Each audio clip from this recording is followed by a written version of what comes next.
धाकड़ खबर, बेखौफसुमा बेबाक अंदाज।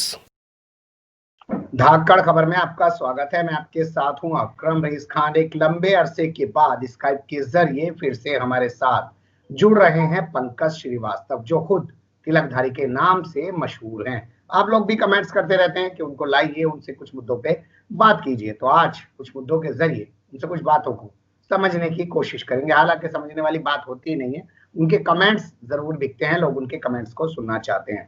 तो सीधे सीधे आपका स्वागत है तिलकधारी जी।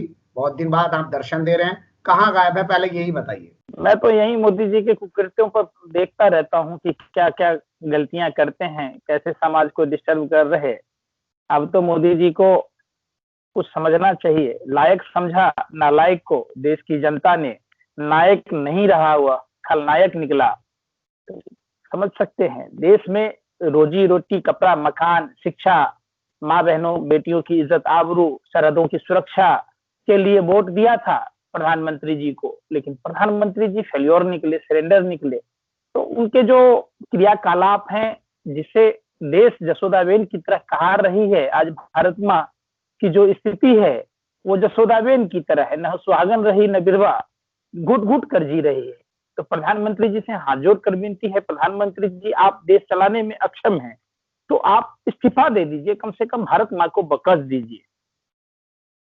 चलिए, कुल मिला के आपने कहा कि आप प्रधानमंत्री के कृत्यों पर नजर बनाए रखते हैं, तो उनके कृत्यों जो आपके मुताबिक हैं उन्हीं पे बात करते हैं। उन्होंने ताजा अभी जो मन की बात की है उसमें उन्होंने कहा कि चाइना का खिलौना लेना बंद कर दीजिए, भारत के लोग खिलौना बनाएं। प्रधानमंत्री जी बच्चों के जैसे बात करते, जहां भारत विश्वगुरु बनने की ओर अग्रसर था। जब प्रधानमंत्री जी को 2014 में भारत मिला, भारत का जीडीपी 10.5% था, रुपए का लगातार गिरना। मोदी जी कहते थे, भाइयों बहनों मित्रों, जिस देश का रुपया गिरता है उस देश के प्रधानमंत्री का चरित्र गिरता है। तो आज नरेंद्र मोदी जी समझ सकते हैं कि क्या गिरता है। प्रधानमंत्री जी गॉड ऑफ एक्ट की बात करते थे, वो उनकी देखिएगा, ये तो फ्रॉड ऑफ एक्ट है। किस तरीके से देश की जनता को इन्होंने फ्रॉड किया। देश की जनता ने, ये क्या होता है भाई निजीकरण, आप समझाएंगे देश की जनता को। जो रेलवे तत्कालीन रेल मंत्री लालू प्रसाद यादव जी ने टिकट में 1 रुपए का दाम कम किया, रेलवे हजारों करोड़ रुपए की प्रॉफिट में थी और अपने कर्मचारियों को बोनस दे रही थी। प्रधानमंत्री मोदी जी आप तो अपने आप को प्रधान सेवक कह रहे, देश बिकने नहीं दूंगा, देश झुकने नहीं दूंगा।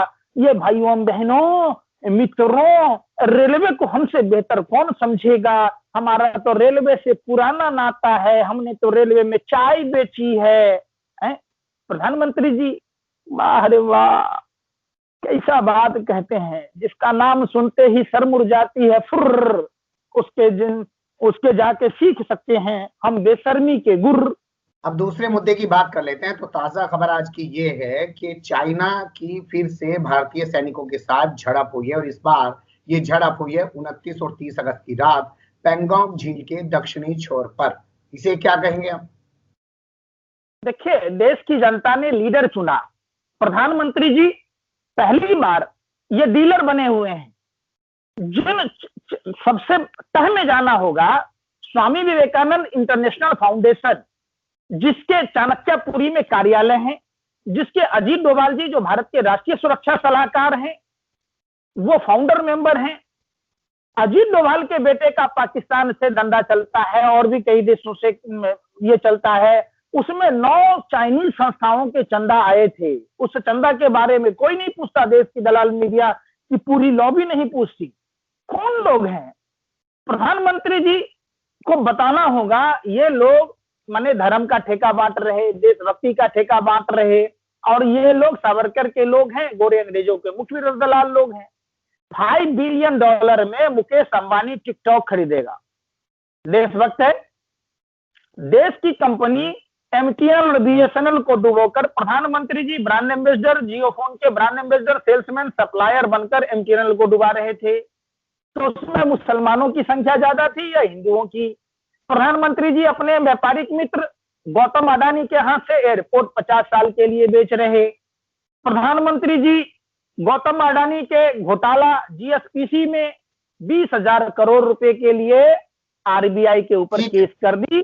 पहली बार देखा गया कि भारत जी। सरकार अपने रिजर्व बैंक पर केस कर दिया। सिलसिले को आगे बढ़ाते हैं और अगला सवाल मेरा है। सुप्रीम कोर्ट ने साफ कर दिया है कि कोरोना के चलते बिहार का चुनाव नहीं टलेगा, बिहार में चुनाव होगा। आप खुद बिहार से आते हैं और आप हमेशा कहते हैं कि वहां ट्रिपल इंजन की सरकार चल रही है, तो क्या लगता है ट्रिपल इंजन की सरकार फिर से वापस आएगी? पुराना कर्जा नहीं दिया इन्होंने। 15 साल से बिहार में शासन सत्ता है, भाजपा लोजपा जदयू की ट्रिपल इंजन की सरकार फेल हो जाती है। नरेंद्र मोदी जी डबल इंजन की सरकार मांग रहे हैं। उसी बिहार में एम्बुलेंस की कमी के कारण बच्चे की मौत होती है सीतामढ़ी में, जहानाबाद में चमकी बुखार से। अभी आप देखिए बिहार की मेन समस्या क्या है? बिहार में बाढ़ की समस्या है। कोसी, कमला, गंडक, बागमती, महानंदा नदियों पर डैम का निर्माण हो।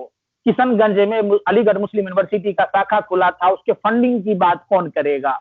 दरभंगा में एयरपोर्ट की बात कौन करेगा? दरभंगा में हाईकोर्ट बेंच की स्थापना की बात कौन करेगा? दरभंगा में आपको ये खुलना था, एम्स जैसे अस्पताल खुलने थे, इसकी बात कौन करेगा? अगर डैम का निर्माण होता है तो मध्य बिहार में परियोजना लागू होगी। पहली बार देखा है मोदी जी की सरकार, इनके गुरु ने बैंकिंग भर्ती बोर्ड खत्म किया था। ये उस समय कफन, इनके गुरु आडवाणी जी कफन घोटाला वाले लोग आज ये वतन बेचने पर आमदा हैं।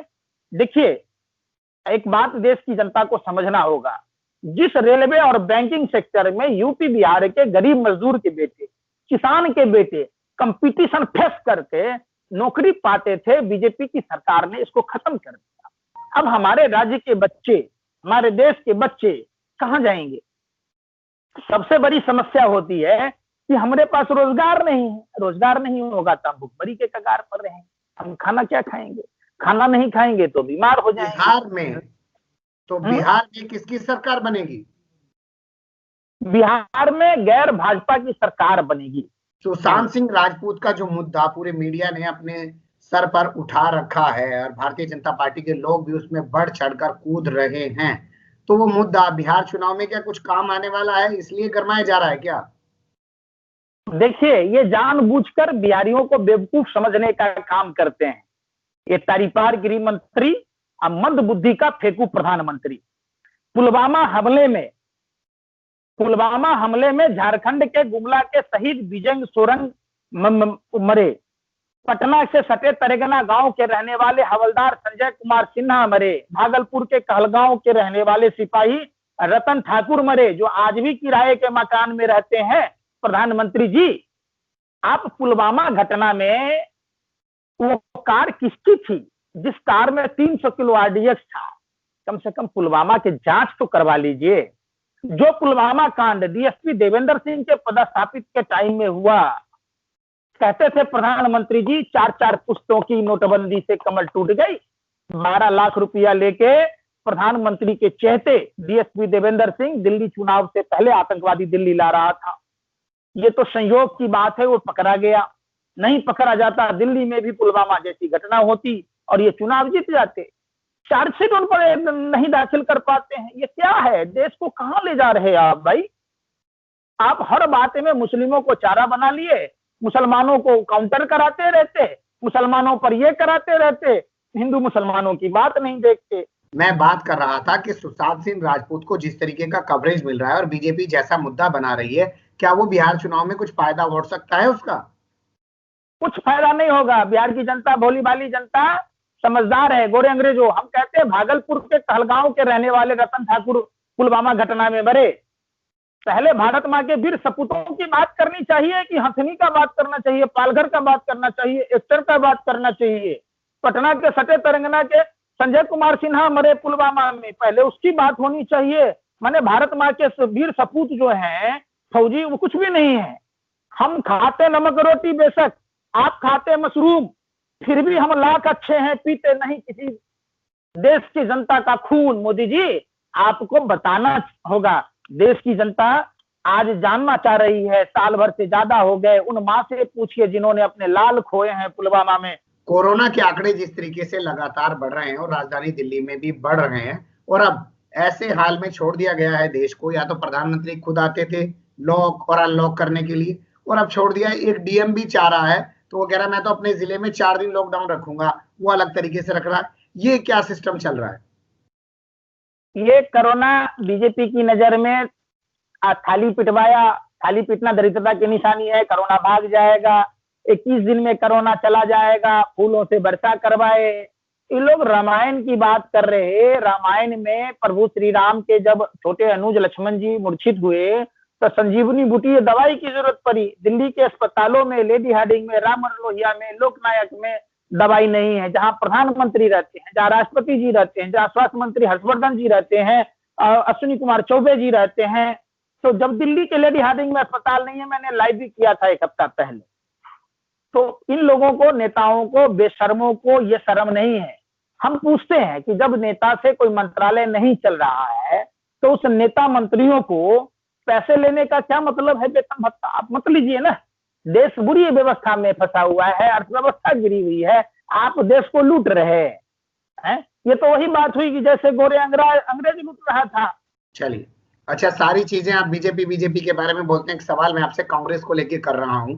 कांग्रेस की अंतरिम जो अध्यक्ष हैं सोनिया गांधी, उनको लेकर उन्हीं की पार्टी के लोग सवाल खड़ा कर रहे हैं और कह रहे हैं कि भैया अब एक अध्यक्ष होना चाहिए, ये टेम्परेरी अध्यक्ष नहीं चाहिए। एक बात बताइए, मैं कांग्रेस का तो कार्यकर्ता हूं नहीं कि मैं बता दूं। रह गई बात, जो कांग्रेस में सैलरी होल्डर लोग हैं, गांधी नेहरू परिवार को डार्क में रखकर उन पर उंगलियां उठा रहे, ये लोग भाजपा के एजेंट के तौर में काम कर रहे हैं। कह दो देश के दलालों को जरा अभी पहुंचा नहीं हूं मैं, मुश्किलें जरूर है मगर अभी ठहरा नहीं हूं, निकल पड़े हैं देश को बचाने देश के दीवाने। समझना होगा। देखिए, गांधी नेहरू परिवार की बात आप करते, गांधी नेहरू परिवार ने कई पीढ़ियां कुर्बानी दी है। आप उस आदमी के बारे में कहना चाह रहे जिसने अपने बाप के चिथड़े देखे हैं, जिसने अपने दादी के सीने पर 36 गोलियां खाई है। इंदिरा गांधी जी ने पाकिस्तान के 2 टुकड़े करके दिए, आज उसकी बहू है। देखिए, लोकतांत्रिक व्यवस्था में इस पर ब्रीफ तो आप कांग्रेस के नेताओं से पूछते तो अच्छा होता, लेकिन आम जनता के नाते हम लोगों ने देखा है कि आज देश में जो संस्थाएं 70 साल की बात भाजपा करती है, जो गांधी नेहरू परिवार ने बनाया है, मोदी जी से संभल ही नहीं रहा है, तो हमको बेच रहे हैं। चलिए, बहुत शुक्रिया, आपने बहुत अच्छे से बहुत सारी चीजों पर रोशनी डाली। फिर जुड़ेंगे आपसे किसी और मुद्दे के साथ। फिलहाल अभी हमें इजाजत।